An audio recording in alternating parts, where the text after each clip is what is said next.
Jo, teď je chvilku pěkně sluníčko, ale střídají se přehánky.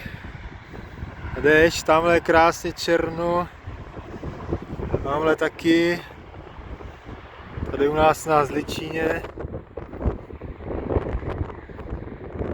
Ale nevadí, na kole se dá jezdit takhle.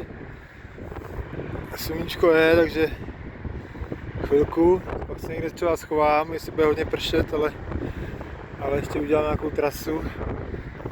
Jak tady se jezdí teda tradiční XC závod, tady pražský pohár, se to jmenuje, myslím, MTB.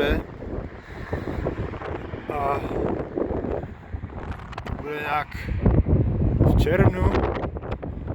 A vítr fouká jak blázen, mi to spadne ještě.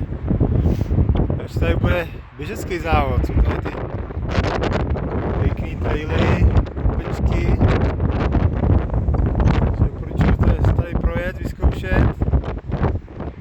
Fouká teda strašný vítr, no?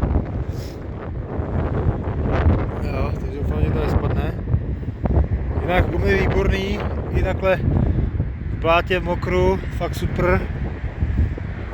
Jak už jsem říkal v jednom videu, tak jsou fakt dobrý. Zadní kolo neprokluzuje, když má menší vzorek. Takže dobrý, fakt dobrý.